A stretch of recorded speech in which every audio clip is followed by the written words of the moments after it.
Hello everyone, and welcome to this month's episode of What's for Dinner. Today I'm going to be making another recipe that was given to me by my friend from church named Mike. I made a recipe of his back in January. This one is a little bit different, a little bit more extensive than that first one, and I'm hoping, no offense Mike, I'm hoping it's a little bit better than that first one. I wasn't too big a fan of the first one. It was good, but I'm hoping this one's a little bit better than that one. This recipe is called Claudia's Goulash. I believe it was a recipe that his mother had been making, or grandmother, somebody in his family had been making. And he gave it to me and said, you can make this. I've never made a goulash before, but I'm willing to try this one, and it looks pretty good. So to start us off, I have a skillet here, and I'm going to, it didn't say to put anything in the skillet to grease it or whatnot, so I'm just going to put in a strip of bacon. It says to put in a strip of bacon. I haven't turned the stove on yet, so I'm going to put the bacon in. Now I'll turn the stove on, put the fan on here, and then it says also to put in a 1/4 cup each of celery and an onion, so I'll go ahead and put that in. Maybe the bacon fat is what coats the pan, I don't know. The recipe just said 1 bacon. I'm assuming that means 1 strip of bacon, so we're going to leave it at that. So I'm going to saute this for a little bit, and then we'll be back to add the next set of ingredients. Alright, next we're going to add a pound of ground beef. Noise, okay. And then some salt and pepper to taste. I'm going to break up this meat a bit. Some salt and pepper to taste. Pepper. And then once I get this meat broken up, we're going to add a tablespoon of chili powder. Going to switch utensils. Get out a spatula. This might work better. Yeah, this works a little better. Okay, that meat was broken up nicely. Now about a tablespoon of chili powder. I'm not a fan of measurements that much when it comes to this, but we'll put a generous helping in. Mix that in. This bacon strip looks so out of place in here. Okay, now once the meat is cooked through thoroughly, I'm going to add a can of kidney beans and a can of tomato soup. Now I'm not sure if I'm supposed to drain them. It doesn't say. I think it says that they're in a water or something like that. So I don't know. And then a can of tomato soup. This is tomato bisque. I hope that's not an issue.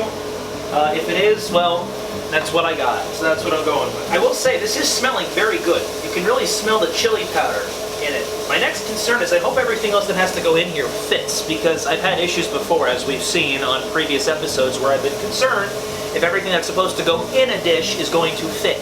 Alrighty, so next goes in can of kidney beans. Yeah, these are in a juice or a water of some sort. Well, I hope that's supposed to go in. And the recipe doesn't say to drain them, so, well, here we go.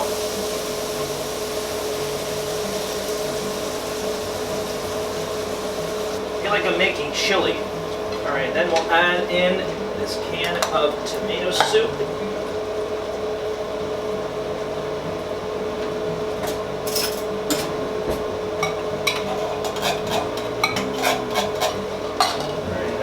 You in. There's still quite a bit left that I have to add to this, so hopefully this doesn't get too much more full. Okay, so the next thing, we let this simmer for about 10 minutes to let this tomato soup and kidney beans and all this stuff just get acquainted, I guess.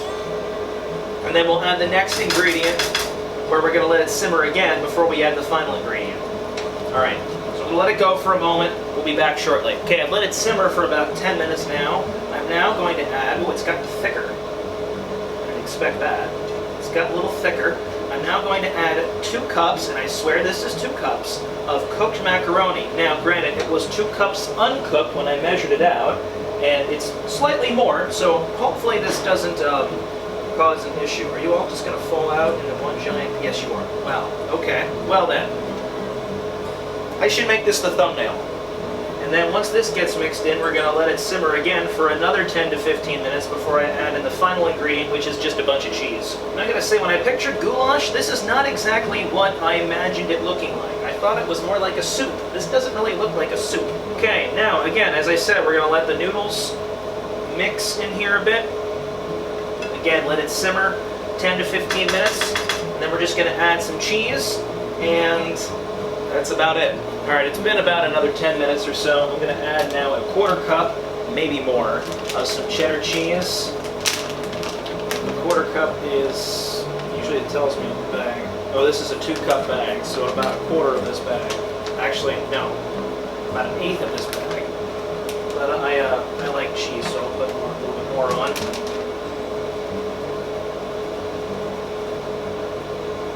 And we pretty much have our meal. This is it. Pretty simple when you think about it, all one pot. I like these all one pot because it's a lot less cleanup. Once the cheese is melted, you plate it up, roll it up, whatever you want to call it, and give it a try. So give me a moment here and I will do just that. So if you can see it, it looks pretty good. I don't exactly know what I was expecting. I thought it was going to be more of a soup, but I mean, it's not really a soup. But let's see here. Let's get a little bit of everything. There's some onion. There was celery in there somewhere. There's some celery, kidney bean, cheese. Looks hot. Here we go. We'll try it.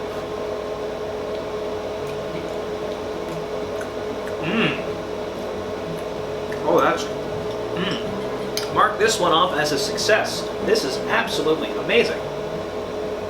Well, I hope you enjoyed this episode of What's for Dinner. I want to thank my friend Mike from church for giving me this recipe. It's a very good one, Mike. I might make it again. If you have any recipes that you would like me to make, leave them below in comments and I'll check them out. Until next time, take care, God bless, and we'll see you later.